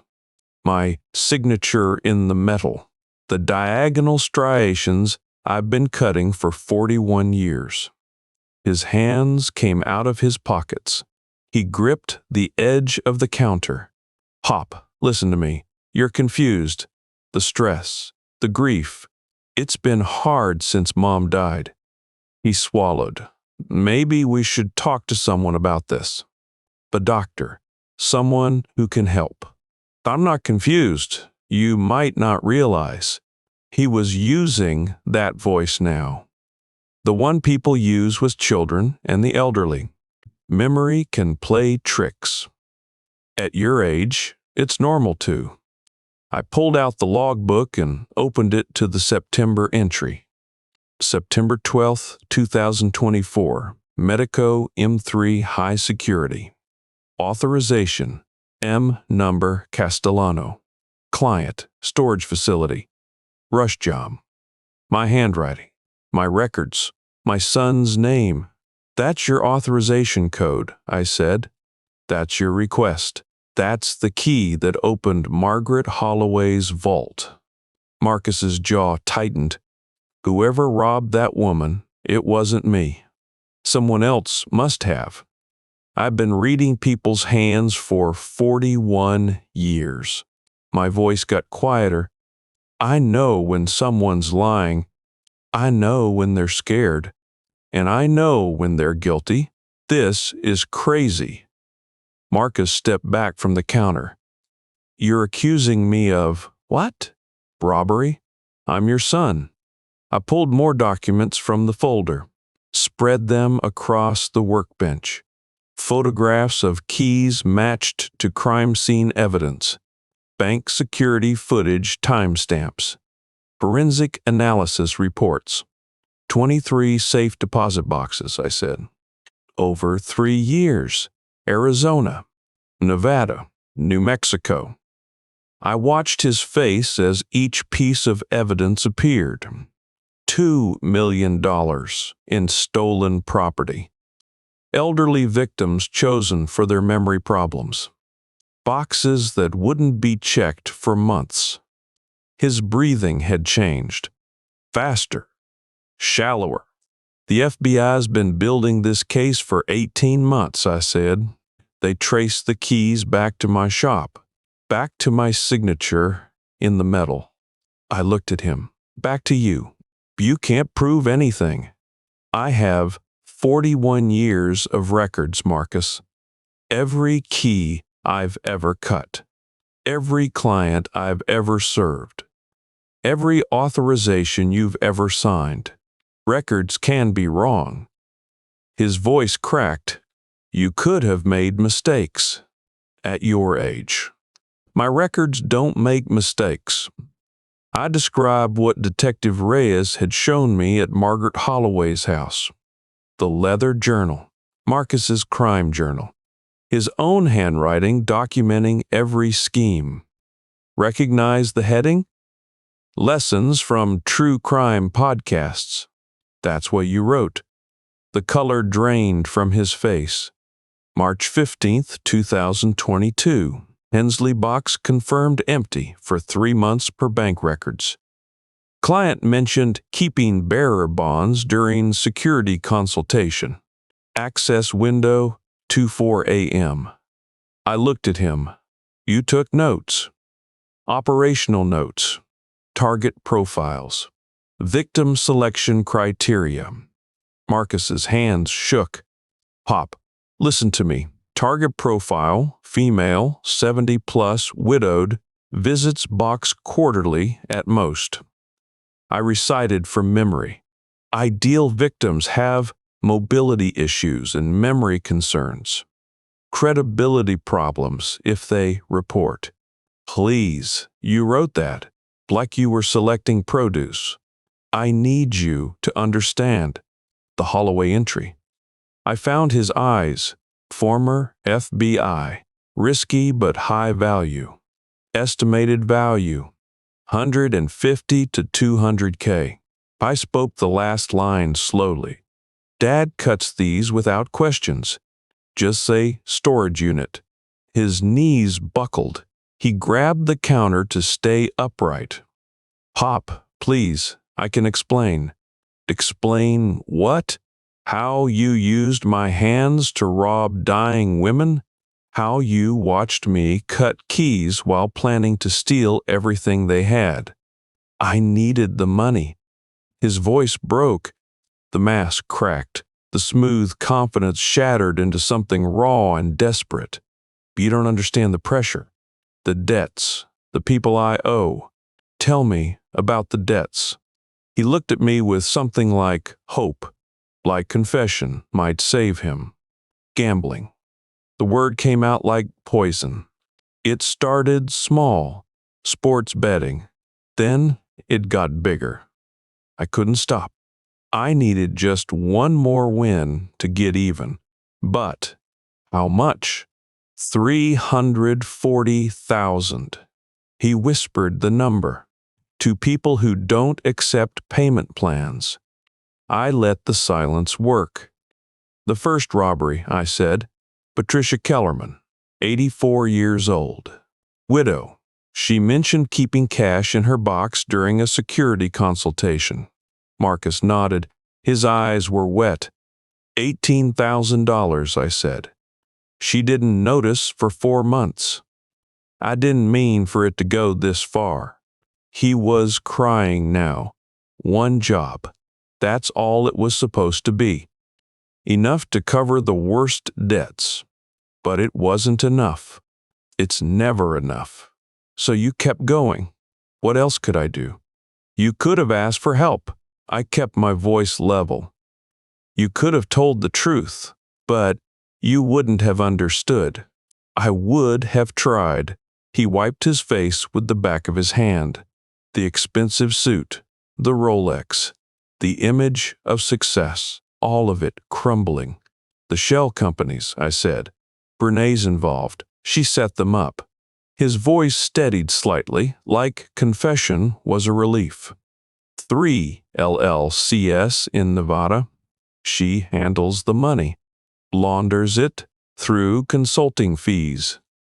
How much total? 1.8 million. Through the network, we kept about 1.4. The forged power of attorney. He closed his eyes. That was Renee's idea. Mom's insurance. We needed it to cover a payment deadline. You stole $85,000 from your mother's grave.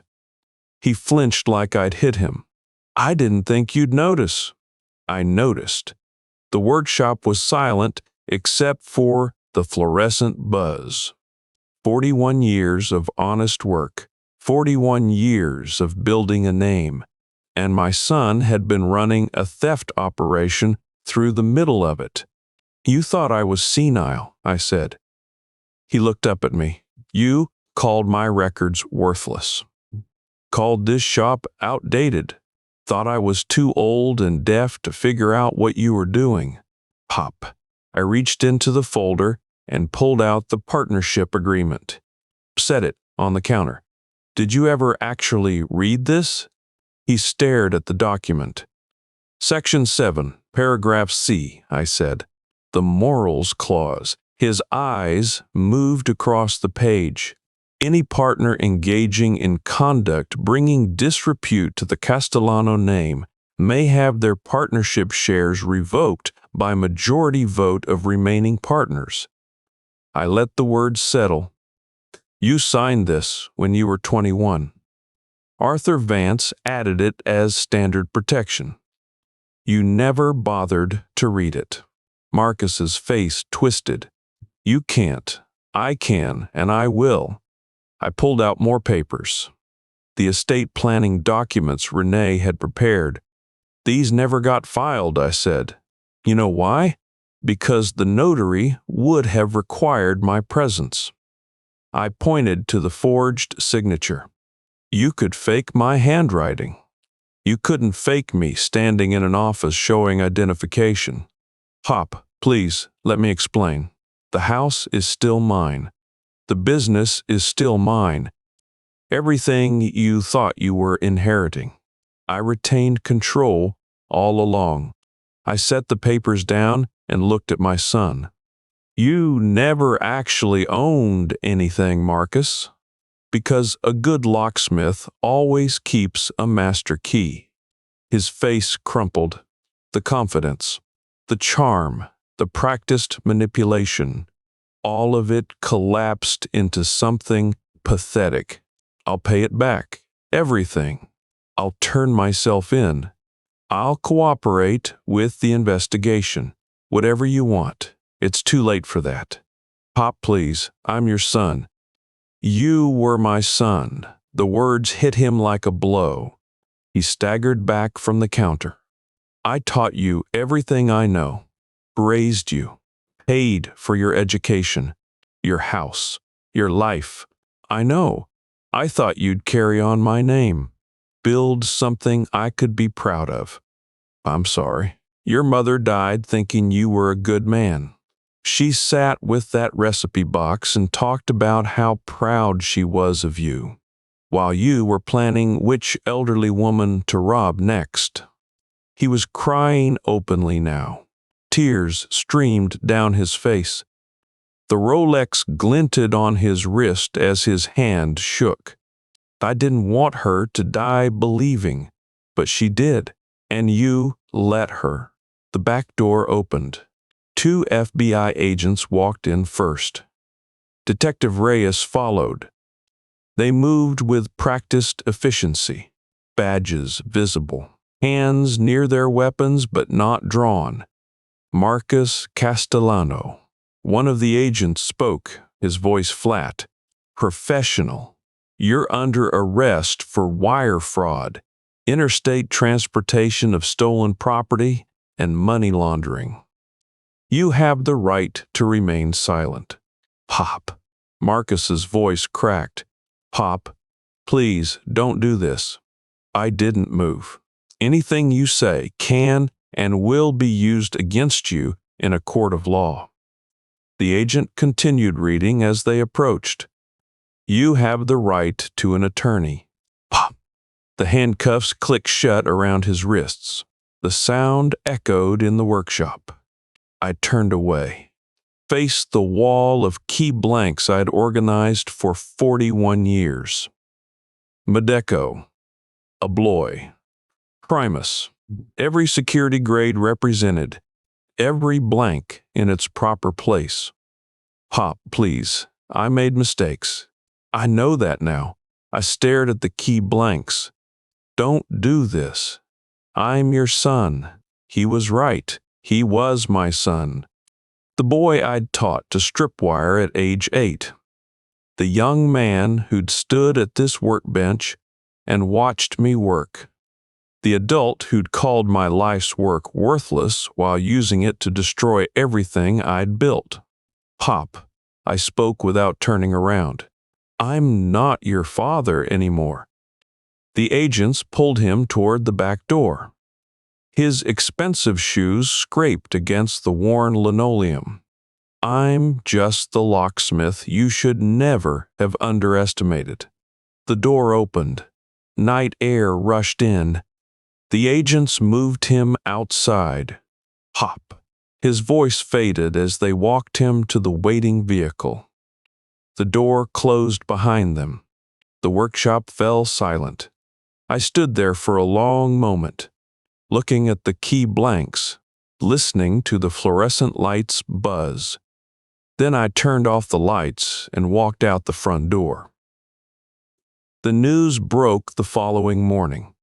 I sat in my living room with the television muted, watching the local anchor's mouth move while the chyron scrolled across the bottom of the screen. Castellano heir arrested in multi-state theft ring. The words looked wrong there, attached to my name. 41 years of building trust, and now the evening news reduced it to a headline about robbery. The phone started ringing around 6 that morning.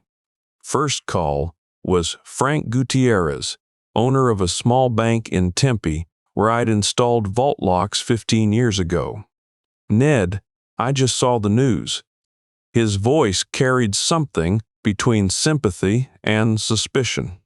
Is it true? Yes. Silence on the line. Then, I'm sorry. I thanked him, set the phone down, stared at the wall where Lucia's cross still hung. The phone rang again, then again. By noon, I'd stopped answering. The federal prosecutor's office released a statement that afternoon. Marcus Edward Castellano, 38, of Scottsdale, Arizona, faces multiple federal charges, including wire fraud, interstate transportation of stolen property, money laundering, and 23 counts of bank theft. The investigation spans 3 states. 23 counts. Each one represented a key I'd cut with my own hands. Arizona filed separate state charges the next day. Fraud related to estate theft, the forged power of attorney. $85,000 stolen from Lucia's life insurance payout. They listed my late wife as the victim, which she was, though she'd been gone 8 months when the prosecutors filed their paperwork. I watched the coverage from my kitchen table with Lucia's recipe box 3 feet away. The morning shows played clips of Marcus being walked into the federal courthouse, his wrists shackled, his designer suit replaced by orange jumpsuit. One commentator noted the irony. The defendant was apparently an avid listener of true crime podcasts, she said. Now, his own case is being covered in the same format. I turned off the television. The arrest at Renee's house Happened the same night they took Marcus from my shop. Detective Reyes told me later that Renee answered the door in a silk robe and diamond earrings, still dressed for the dinner party she'd been hosting when the agents arrived. Her guests watched through the front windows as she was escorted to the waiting vehicle. The forensic accountants had done their work. $1.8 million traced through her shell company network. Consulting fees that never consulted anything. Wire transfers to offshore accounts. Every dollar documented, every transaction mapped. She tried to cooperate. Her attorney called the prosecutor's office the morning after her arrest, offering testimony against Marcus in exchange for reduced charges. The offer was declined. "We have the paper trail," Reyes told me when she called with updates. "We have the wire recording. We have 41 years of your documentation. Her testimony adds nothing we don't already have." Renee's designer lifestyle collapsed within a week. Bank accounts frozen. Properties seized. I heard from Phil Barton that her country club revoked her membership the day after the arrest. Apparently, members had been talking about the Castellanos for months, wondering where all the money came from. Now they knew. The gambling debts came due with no one to pay them.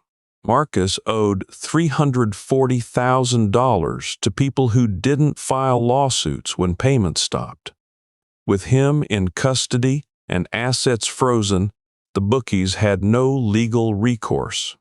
But they made sure everyone knew why their money disappeared. Phil called me a week after the arrest. "Ned, I don't know how to tell you this. Just tell me. The word's out about Marcus's gambling. The people he owed. His name is becoming a punchline in certain circles. The man who had everything handed to him and threw it away at a poker table." I thanked Phil for the information, set the phone down, looked at the recipe box on the counter. Lucia would have known what to say. She always did, but Lucia was gone, and Marcus had stolen from her grave, and now his name was a punchline. I activated the morals clause on a Thursday morning. Arthur Vance met me at the shop with the paperwork. Simple process. Section 7, Paragraph C. Conduct bringing disrepute to the Castellano name. Sign here. Arthur pointed to the signature line. And here, an initial here. I signed. The shares Marcus had held for 15 years reverted to my control. The business he'd dismissed as thinking small returned to its founder's sole ownership. Arthur gathered the papers and placed them in his briefcase. "What about the clients?" "I'll handle them personally," I said. "Shh, everyone." I spent the next week making calls. First Regional Bank, Southwest Credit Union, every institution where Castellano and Son had installed security systems over 4 decades.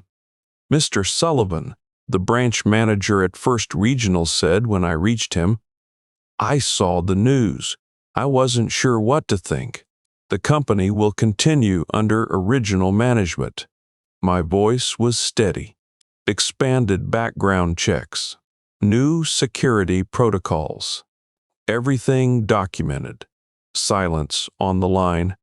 "I should have seen what my son was doing," I said. "I didn't. That's on me." But the work itself was always clean. The installations were always correct. The only thing that failed was my judgment about my own blood. The branch manager cleared his throat. "I appreciate you calling personally, Ned. I'll be sending updated credentials and documentation by the end of the week. I look forward to receiving them."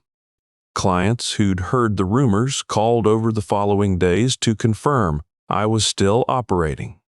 Phil told me the trade association was talking about the case, but the conversation had shifted. People were starting to distinguish between the son who stole and the father who caught him. The family home remained mine. Arthur confirmed it twice. The estate planning documents Renee had prepared, the ones with my forged signature, had never been filed with the county recorder. The notarization would have required my physical presence, and Renee couldn't forge that. She could fake my handwriting. She couldn't fake me. The McMansion in Scottsdale went into foreclosure 6 weeks after the arrests. Legal fees consumed whatever liquid assets Marcus and Renee had left. I drove past it once, on my way to a consultation in that part of town. The lawn had gone brown. A real estate lockbox hung from the front door. I didn't slow down. Pre-trial hearings began in early December. I attended the first one, sitting in the back row of the federal courtroom in a suit I hadn't worn since Lucia's funeral. Marcus sat at the defense table in orange, his attorney whispering in his ear. The defense's strategy became clear within minutes.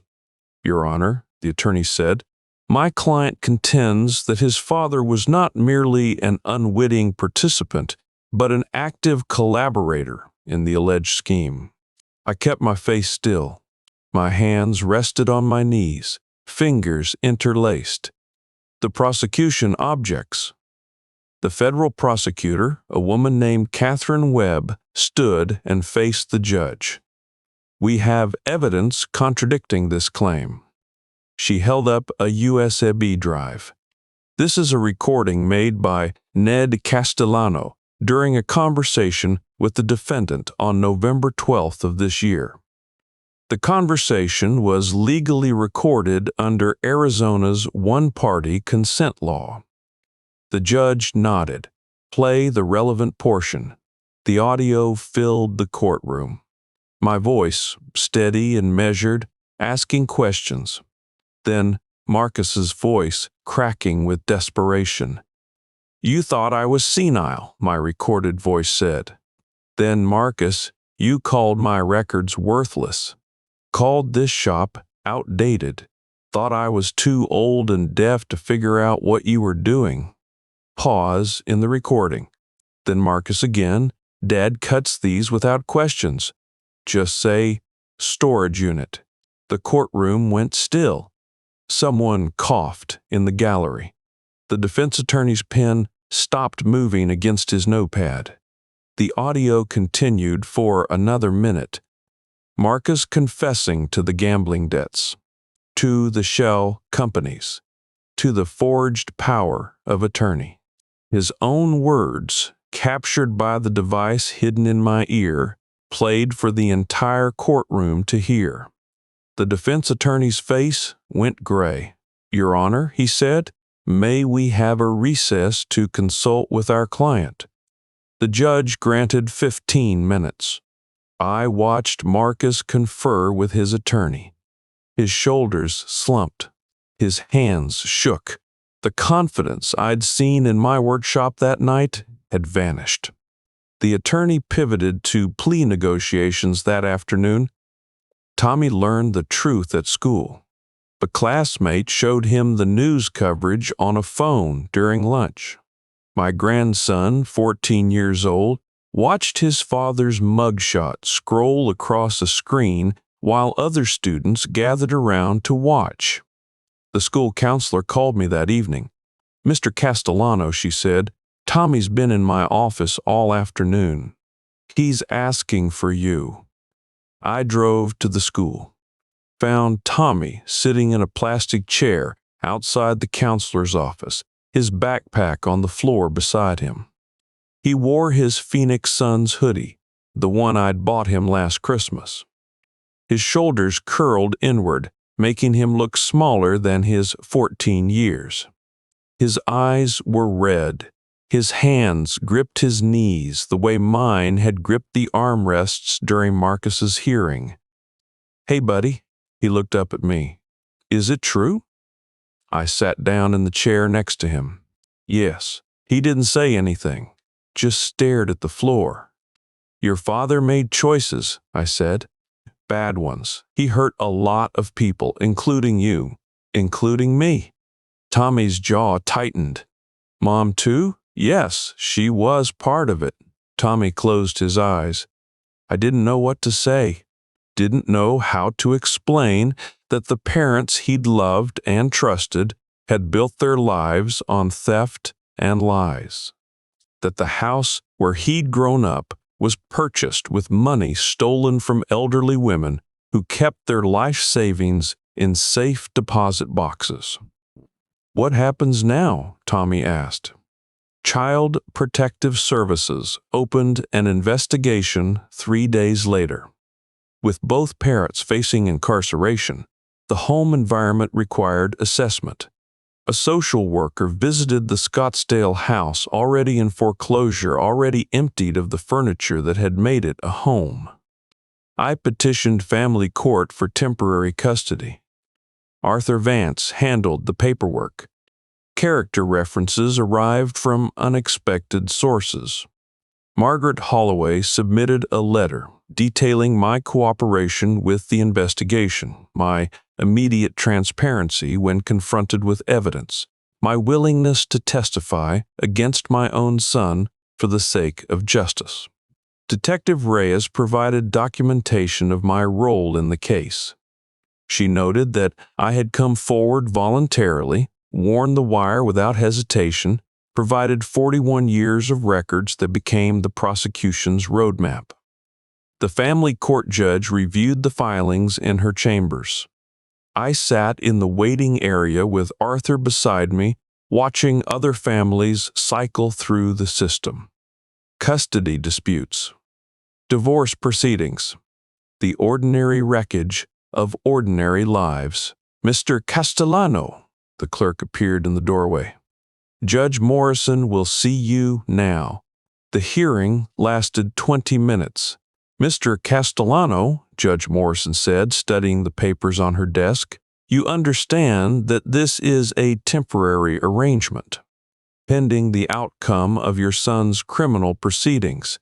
"I understand, Your Honor." "The child has expressed a preference to stay with you." She looked up. "Is that correct?" "Yes." "And you're prepared to provide a stable home environment during this period?" "I am." She signed the order, handed it to the clerk. "Temporary guardianship is granted.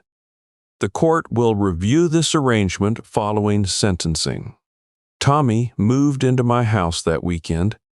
His bedroom was the one Marcus had slept in as a boy. The same walls, the same window overlooking the backyard where I'd taught my son to throw a baseball 40 years ago. I didn't point this out. Tommy didn't ask. The plea hearing happened in January. Marcus accepted the deal his attorney had negotiated. Federal charges carrying 15 to 20 years, with Arizona state charges to run consecutively.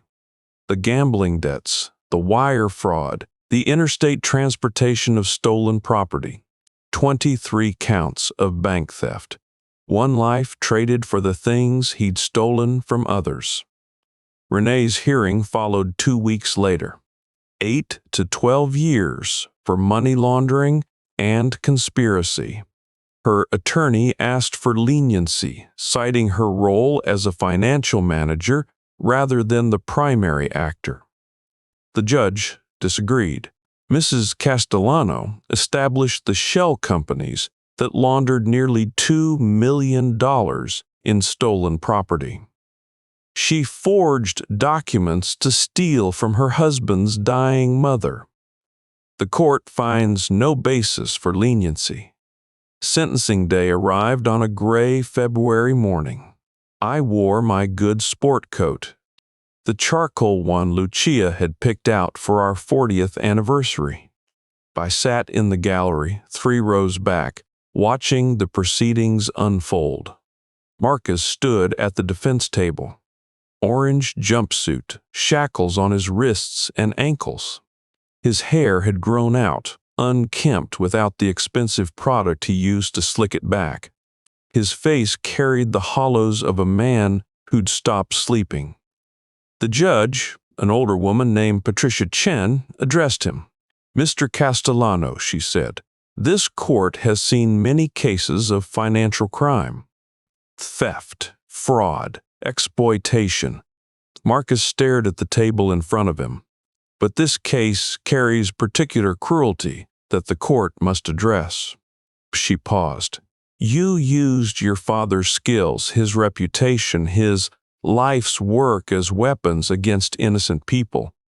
You let him believe he was helping clients, maintaining the business he'd built over 4 decades. Your father trusted you. Your mother trusted you. And you exploited that trust for years while they remained unaware." Marcus's shoulders jerked once, twice. The orange jumpsuit shifted against his frame.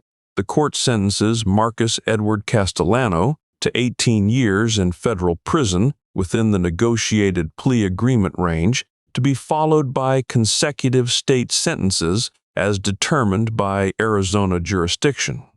Marcus turned. His eyes found me in the gallery. I met them. For a moment, neither of us moved. I saw recognition in his face, understanding, the full weight of everything he'd lost. Then I looked away. The bailiffs led him out through the side door. His shackles clinked against the floor. The door closed behind him. I sat in the gallery for another minute. The courtroom emptied around me. Other cases waited on the docket. Other families with other wreckage. I stood up, straightened my sport coat, walked out through the main doors into the gray February light. Tommy was waiting in the parking lot, sitting in the passenger seat of my truck. I'd left him there during the sentencing. He hadn't wanted to watch, and I hadn't forced him. "Is it over?" Tommy asked when I climbed into the driver's seat. I looked at my grandson, 14 years old, the same age I'd been when Pop first put a file in my hands. "The legal part is over," I said. "What comes next is up to us." I started the engine. Tommy watched the courthouse shrink in the side mirror until it disappeared. If my story matters to you, tap like and rate it from 1 to 10. Tell me what you think. Thank you. 6 months after Marcus began serving his 18 federal years, I sat on the front porch. The sun dropped toward the Superstition Mountains. Tommy sat beside me in the wicker chair Lucia had picked out 12 years ago. The cushion was faded now, sun-bleached to a pale shadow of its original blue. I'd thought about replacing it, decided not to. Some things carry their history in the wear. The Arizona sky had turned that particular shade of orange that only happens in monsoon season, when the dust and the angle of light conspire to paint something worth watching. Tommy had his sketchbook open on his knee, drawing the saguaro in the front yard. His pencil moved across the page in quick, certain strokes. 3 months of practice showed. I understood that. Everyone needs something for their hands while their mind works through the difficult questions. "Grandpa?" Tommy didn't look up from his drawing. "Do you think Dad thinks about what he did?" "Every day, I imagine." His pencil stopped moving. "Does that make it better?" "No." I watched a hawk circle over the neighbor's roof. Nothing makes it better, but thinking about it is the first step toward understanding why it was wrong. Tommy nodded. His pencil started moving again. He asked about Marcus sometimes. Not often. The questions came in clusters, usually after visiting his mother in the women's facility in Goodyear. Renee had started writing him letters. I let Tommy decide whether to read them. Your father made choices, bad ones that hurt a lot of people. But those were his choices. Not yours. I know. You'll make different ones. Tommy looked at me then. His eyes, dark like Marcus's, like mine, held something his father's never had at that age.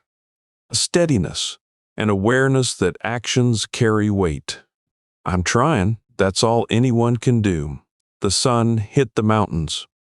The orange deepened to red. I stood up, my knees protesting the way they always did these days. Come on, I've got something to show you. We walked through the house, past Lucia's recipe box still on the kitchen counter, past the photograph of Lucia at our 40th anniversary, past Pop's Newark shop sign I'd hung last month. I'd added one picture recently. Tommy watching me at the Rusty Keys piano while I showed him a C major scale. Margaret Holloway, the former FBI agent whose vault robbery had started all this, had taken that photograph.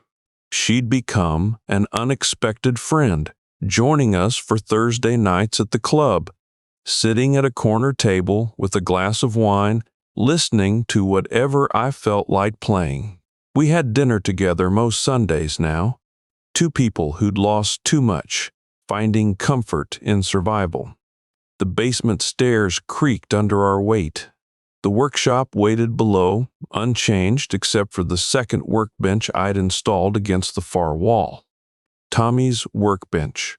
Smaller than mine, but properly equipped, the tortoises moved in their terrarium near the filing cabinets as we entered. One leg at a time, patient as they'd always been. I walked to the filing cabinet where I kept the logbooks. 41 volumes, one per year. Every key cut, every client served, every promise kept. I pulled out a fresh binder. Unmarked, empty. Tommy watched as I carried it to my workbench and opened it to the first page. Year 42. I picked up a pen. Time to start fresh. I wrote the date at the top of the page. August 18th, 2025. Below that, I wrote 2 words. Tommy leaned closer to read them. Prentice, Thomas Castellano. He looked at me, his jaw tightened. He looked away. Grandpa, you earned it. I set the pen down. 3 months of Saturday afternoons. You've learned the basics. Time to make it official. Tommy stared at his name in the logbook. His name, in my handwriting, starting a new chapter. I reached into the key blank cabinet and pulled out a brass blank. Standard 5 pen.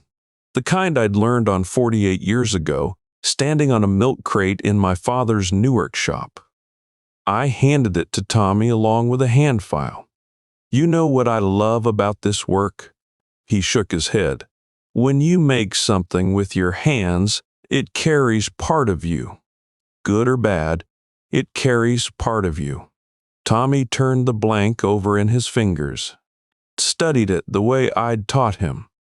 I nodded toward his workbench. Let's make sure yours carries something worth keeping.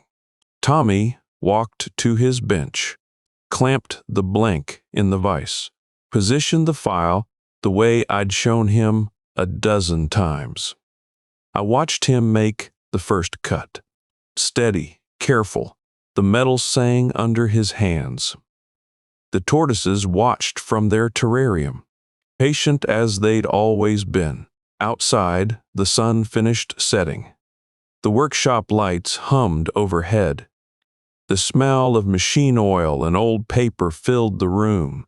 In the logbook on my bench, a new name waited to fill the empty pages that followed. Year 42 had begun. Tommy's first cut sang in the metal.